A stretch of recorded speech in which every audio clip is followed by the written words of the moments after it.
नमस्कार मित्रांनो, पारू या मालिकेच्या आजच्या भागात आपल्याला असं बघायला मिळणार आहे की आता अनुष्का म्हणते, अहिल्यादेवी, मी माझ्या निर्णयावर ठाम आहे. मी तुमची माफी मागत नाहीये.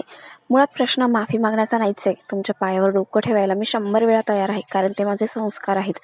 पण इथे प्रश्न माझ्या स्वाभिमानाचा, माझ्या शब्दाचा आणि माझ्या आत्मसन्मानाचा आहे. मला नाही वाटत मी कुठेही चुकीचं बोलली, त्यामुळे माझे शब्द मी माघारी घेणार नाहीये. आणि हो, काल मी जे काही बोलले ते पूर्ण शुद्धीत आणि सारासार विचार करूनच बोलले, त्यामुळे मी माफी मागणार नाहीये. अहिल्यादेवी म्हणतात, हा तुझा निर्णय ठाम आहे का? त्यावर अनुष्का म्हणते, हो, मी माझ्या मतांवरती ठाम आहे.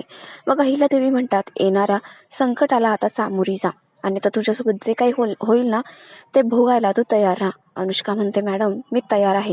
अहिल्यादेवी म्हणतात की तुला एक संधी मिळाली होती, पण ती सुद्धा तू गमावलीस. अनुष्का म्हणते, मॅडम, तुम्हालाही एक संधी मिळाली होती माझं ऐकून पारूच्या आयुष्याचं भलं करण्याची, पण तीही तुम्ही गमावलीत. आणि आपल्या दोघींच्या भांडणामध्ये या पारूला बिचारीला त्रास सहन करावा लागतोय. तुम्ही तिला भरडलत.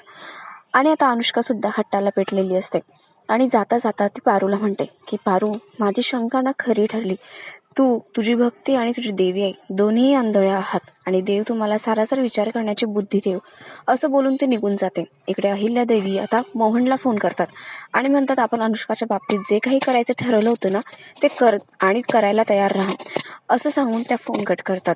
आता प्रीतम त्याच्या रूममध्ये आलेला असतो. तो खूप चिडचिड करत असतो. पारू सुद्धा त्याच्या मागे आलेली असते त्याला समजावण्यासाठी. पारू म्हणत असते, माझ्या देवी आईंवरती माझा खूप विश्वास आहे, त्या कधीही चुकीचा निर्णय घेऊ शकत नाही. त्यावर प्रीतम म्हणतो, असं कसं म्हणू शकतेस तू पारू? बघितलं ना तिने त्या अनुष्का बरोबर काय केलं? अगं, साधी मुलगी आहे ती, निरपराध आहे. आतापर्यंत आईच्या विरोधात खूप जण गेलीत, पण आईने सगळ्यांना माफ केलंय ना. आणि हिच्याच बाबतीत आई अशी कशी वागू शकते ग? तिचं संपूर्ण आयुष्य उद्ध्वस्त करायला निघाली आई आहे. आणि असं का करते ना आई? खरंच मला कळत नाहीये. तिने सगळं थांबवायला हवं. ती अनुष्का खूप बिचारी आहे असं मला वाटतं. तेवढ्यात तिथे आदित्य सुद्धा आलेला असतो आणि आदित्यला सुद्धा प्रीतमचं हे म्हणणं पटत असतं.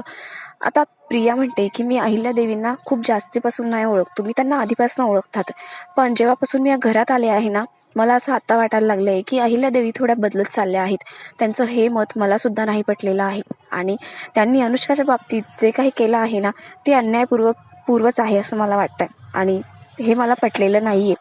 आता प्रीतम म्हणतो, दादा, तू तरी त्या अनुष्काच्या सोबत राहा ना, तिच्याबरोबर जा बोलायला. तिचं आपलं असं कोणी या जगात आहे की नाही आपल्याला माहितीही नाहीये. अशा कठीण प्रसंगी तिच्यासोबत तू असायला हवं. आपण आईच्या विरोधात जाऊन काहीही निर्णय नाही घेऊ शकत, पण निदान त्या अनुष्कासोबत अशा कठीण प्रसंगी राहू शकतो, तिला आधार देऊ शकतो ना. आदित्य म्हणतो, बरोबर म्हणणं आहे तुझं, मलाही तेच वाटतंय. मला आईचं हे वागणं अजिबात पटलेलं नाहीये. कधी नव्हे ते अशी वागली आई, आणि असं का करते ती मला खरंच कळत नाहीये. पण अनुष्काचे आपण गुन्हेगार आहोत. आपल्यामुळे तिच्या आयुष्यात जे चाललंय ना, ते आपल्यामुळे चाललंय, आणि म्हणूनच तिला सावरण्याचा प्रयत्न सुद्धा आपणच करायला हवा. आपणच तिच्या जखमांवरती मलम लावायला हवं. तेवढ्यात पारू म्हणते, थांबा आदित्य सर, तुम्ही नाही जाऊ शकत अनुष्का मॅडमांना भेटायला, कारण तुम्ही असं केलं तर ते अहिल्यादेवींच्या विरोधात गेल्यासारखं होईल, आणि त्यांना हे कळलं तर त्यांना खूप वाईट वाटेल. त्यावर आदित्य म्हणतो, पारू, काय म्हणालीस? मी आईच्या विरोधात कधी जाऊ शकत नाही, हे तुलाही माहिती आहे. पण त्या अनुष्कावर आज जी वेळ आली आहे ना, ती तुझ्यामुळेच आली आहे, आणि तुझी बाजू घेऊनच ती बोलायला गेली. पण काय झालं, या सगळ्यांमध्ये ना तिचंच सगळ्यात मोठं नुकसान होतंय, आणि अशा वेळेला मी तिच्या सोबत असायलाच हवं, आणि म्हणून मी तिच्याकडे जातोय. आणि आदित्य तिच्याकडे जायला निघतो. पारूला आता खूप वाईट वाटत असतं. अहिल्यादेवींचा हा मुलगा त्यांच्या विरोधात जाऊन निर्णय घेत असतो. म्हणून आदित्य आता अनुष्काला भेटण्यासाठी आलेला असतो. अनुष्का एका झाडाखाली बसलेली असते, आणि काही ज्येष्ठ नागरिक असतात, त्यांना ती श्लोक पठण करत असते, त्यांना वाचून दाखवत असते, आणि त्याचा अर्थ सुद्धा सांगत असते. हे सगळं ऐकून बघून आदित्य खरंच खूप इम्प्रेस झालेला असतो. तो भारावून गेलेला असतो अनुष्काच्या अशा वागण्याने. अनुष्काला तो बाजूला येण्यासाठी सांगतो. अनुष्का त्याला भेटायला आलेली असते, आणि आदित्य म्हणतो, अनुष्का, मी खरंच खूप इम्प्रेस झालोय ग तुझ्या वागण्यावरती. एवढं सगळं तुझ्या आयुष्यात चालू आहे, तुझा बिझनेस लॉसमध्ये आहे, आणि तू एवढी शांत चित्ताने ह्या ज्येष्ठ नागरिकांसोबत इतका छान क्वालिटी टाइम स्पेंड करते. मी खरंच भारावून गेलोय. अनुष्का म्हणते, आदित्य, यात असं वेगळं काही नाही रे. मला माहिती आहे, जेव्हा मी तुझ्या घरी होती ना, तेव्हा खूप टेन्शन आलं होतं. घड्याळाचा काटा टिकटिक करत होता आणि माझ्या हृदयाची धडधड वाढत होती. पण जेव्हा मी माझ्या मतांवरती ठाम राहिले आणि माझा निर्णय अहिल्यादेवींना सांगितला ना, तेव्हा माझं मन शांत झालं आणि आनंदी सुद्धा झालं, आणि मी घराबाहेर पडले. म्हणजे बघ ना, आपण ह्या जगात येतो ना, तेव्हा रिकाम्या हातांनी येतो आणि जातानाही रिकाम्या हातांनी जातो. मग काय कमावलं आणि काय गमावलं यामध्ये ना आपण आपला आनंदच विसरून जातो. पण त्याचा विचार न करता आपण जर आपलं मन शांत केलं ना, तोच आपला खरा आनंद असतो. हे सगळं ऐकत असताना आदित्य थोड्या वेळासाठी ना मंत्रमुग्ध होऊन जातो आणि शांत बसलेला असतो. अनुष्का त्याला म्हणते, आदित्य कुठे हरवलास तू? अनुष्का म्हणत असते, आदित्य तू माझ्या घरावर बुलडोझर चालवून घर पाडण्यासाठी माणसं पाठवायला हवीत ना. तू इथे काय करतोय? तुझ्या आईच्या विरोधात जाऊन माझी साथ द्यायला आलायस का? प्लीज नाही म्हणा. आणि ती जोक क्रॅक करत असते. त्यावर आदित्यलाही हसायला येतं आणि तो म्हणतो, अनुष्का मला माहिती तुझ्यावर अन्याय होतोय गो, पण या सगळ्यांमध्ये मी एक मित्र म्हणून तुझी साथ द्यायला आलोय. मी माझ्या आईच्या विरोधात कधीही नाही जाऊ शकत, पण तुला कशाची मदत लागली, काही बोलावंसं वाटलं तर मी आहे. माझ्यासोबत तू तुझं मन मोकळं करू शकते. अनुष्का म्हणते, आदित्य तू खरंच माझा मित्र आहेस का? अरे पण मी सकाळचं काही खाल्लेलं नाहीये, मला चल ना काहीतरी खाऊन. पारू आता अहिल्यादेवींकडे आलेली असते आणि तिला त्यांच्यासोबत बोलायचं असतं, अनुष्काविषयी विचारायचं असतं. अहिल्यादेवी म्हणतात, हो अनुष्काचं नुकसान करणार आहे का असं विचारते ना तू? करणार आहे मी. मला ती मुलगी ना जरा वेगळी वाटते, तिच्यामध्ये काहीतरी वेगळेपण आहे असं वाटतं. अशी अनामिक आग आहे तिच्यामध्ये असं वाटतं. समोरच्याला ती जळून खाक करेल ना असं वाटतंय मला. आणि आग असू दे नाही तर मग वादळ, त्याला नियंत्रणात कसं ठेवायचं नाही मला चांगलंच माहिती आहे. आणि तिला आत्तापासूनच कंट्रोल करायला हवं. तिलाही कळायला हवं की अहिल्यादेवी किर्लोस्कर कोण आहेत ते, आणि तिला कसं कंट्रोलमध्ये ठेवायचं ते मला चांगलंच माहिती आहे. तेवढ्यात दामिनी तिकडून ओरडतच येत असते आणि म्हणते, वहिनी ब्रेकिंग न्यूज. ती म्हणते की वहिनी आपला आदित्य त्या अनुष्काला घेऊन डेटवर गेला आहे. त्याला असं वाटतंय तुम्ही तिच्यावरती अन्याय करत आहात आणि म्हणूनच तिचं मन मोकळं करण्यासाठी, तिला सावरण्यासाठी तो गेलाय तुमच्या विरोधात जाऊन. बघा ना. त्यावर अहिल्यादेवी म्हणतात, काही काय बरळतेस ग, तोंडाला येईल ते.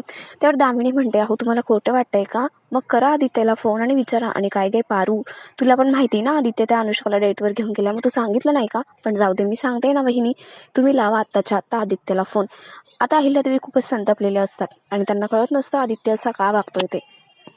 इकडे आदित्य अनुष्का जेवणासाठी आलेले असतात. अनुष्का म्हणते, मला खूप भूक लागली आदित्य.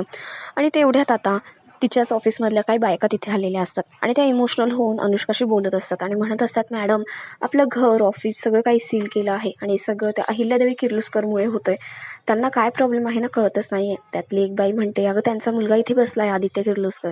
आणि त्या म्हणतात की मॅडम तुम्ही यांच्यासोबत. त्यावर अनुष्का म्हणते, ते माझे मित्र म्हणून इथे आलेत आणि तुम्ही प्लीज असं काही भलतं असेल तर बोलू नका त्यांच्याबद्दल, मला सहन नाही होणार. त्या बायका म्हणतात, मॅडम तुमच्यासोबत ना आम्ही कायम असू.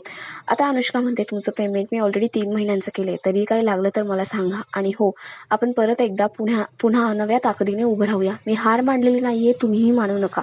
आणि मला गरज पडेल तेव्हा मी तुम्हाला नक्की कॉल करेल आणि आपण परत एकदा एकत्र येऊन काम करूया. त्या बायका सुद्धा म्हणत असतात, मॅडम तुमच्यासारखी मालकी मिळणं ना याला नशीब लागतं आणि आम्ही तुमच्यासोबत कधीही काम करायला तयार असू. तुम्ही अर्ध्या रात्री आम्हाला फोन केला तरी सुद्धा आम्ही येऊ. आणि त्या बायका तिथून निघून गेलेल्या असतात. आदित्य आता खरंच इम्प्रेस झालेला असतो. तो अनुष्काला म्हणतो, अनुष्का तू आता कुठे राहणार आहेस? त्यावर अनुष्का म्हणते, आता ते जे दुपारी भेटलेले माणसं होते ना वयस्कर, त्यांच्यासोबत राहण्याचा विचार करते मी. त्यांना बघितलं ना, घर नाही राहिला तरी सुद्धा किती खुश असतात ते. त्यांच्यासोबत राहिली तर मीही खुश राहील आणि सगळ्यांचा विचार सुद्धा सोडून देईल असं मला वाटतंय. आदित्य म्हणतो, मी करू का काही सोय? पण अनुष्का म्हणते, नको, त्याची खरंच काही गरज नाहीये. मारुती हे सगळं काही बघत असतो. त्याला अनुष्काविषयी खरंच खूप आनंद वाटत असतो आणि तोही इम्प्रेस झालेला असतो. आता अहिल्यादेवी आदित्यला फोन करतात आणि म्हणतात, आदित्य कुठेस तू? आदित्य म्हणतो, मी अनुष्का बरोबर आहे, जेवायला बसलो आहे.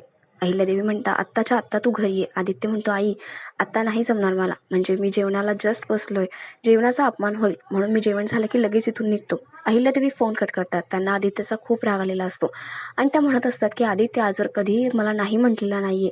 अनुष्का म्हणते, आदित्य माझ्यामुळे तुझ्या आईमध्ये आणि तुझ्यात भांडणं चाललीत. त्यावर आदित्य म्हणतो, नाही, माझ्यामध्ये आणि माझ्या आईमध्ये कधीच भांडण होऊ शकत नाही.